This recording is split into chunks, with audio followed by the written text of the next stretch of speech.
energy.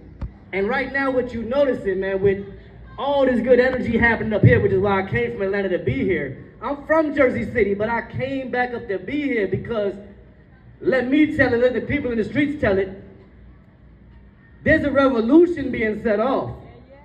And if you look in the middle of that word revolution, you're going to see love. When you take the evil, E-V-O-L, in revolution, you make it go backwards. It's spelled love. We really going back to love. Have you ever seen people from here be this kind, this patient, this warm?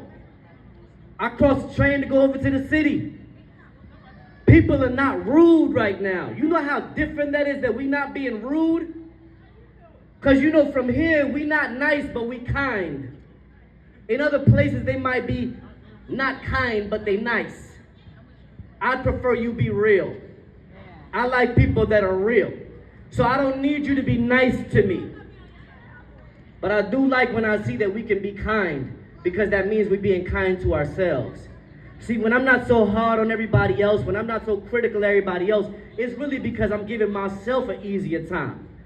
I ain't beating myself up because I ain't perfect every day. So I ain't got to go in on nobody else that ain't got it perfect. That's just the human formula. Ain't no perfection in it. The perfection is the process. And if you are in the process of perfection, then you are in perfection. Perfection is the process. That's how you attain perfection, by being in the process. So we know this day is a commemoration.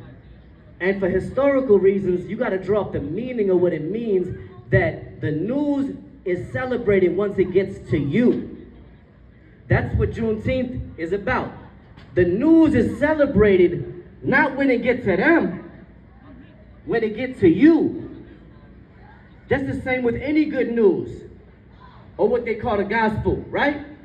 When did the good news of your revolution get to you? When did you know that you're not hopeless? When did you know that you're not nothing? When did you know that you are greatness personified? When did you realize that you are the divine taking on flesh? When did you come to those conclusions? When did you become free? When did you let go of the traps and the bindings and the bondages of thinking that there's others that are against you when really it's all you? All you're doing is being yourself. I'm just you in another form. I'm the you that grew up as a Bengali immigrant in Jersey City in the crack era. And I got raised up by the gods, and black men and women raised me up with the knowledge of myself so I could learn who I was, I could learn who my people were. And now I go teach my people, and they don't want to learn either.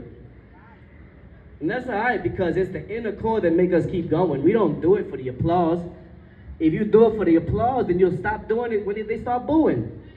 But you got to tell the truth even if they're booing. You speak the truth even if your voice quiver.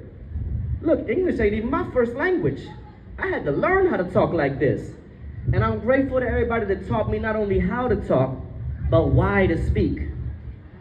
So today I wanted to give a special shout out to anybody recording.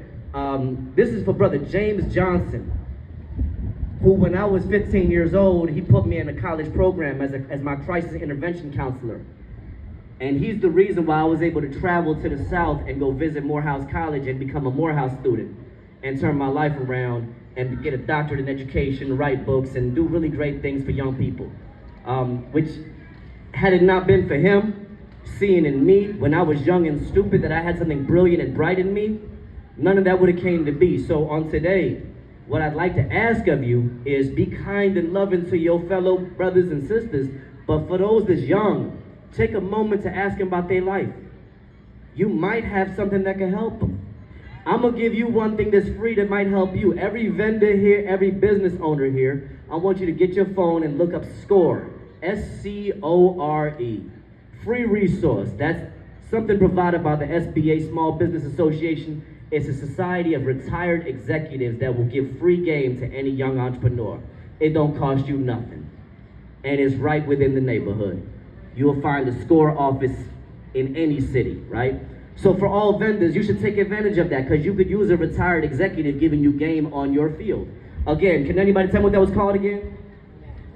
SCORE, thank you. So I gave you a free resource. Now you gotta pay it forward. Find you somebody young that don't know what you know. Find you somebody young that can use a little bit of what you know and just find out what they need. You ain't even gotta spend no money. A little bit of game go a long way. All right, and with that, I say peace. I love you.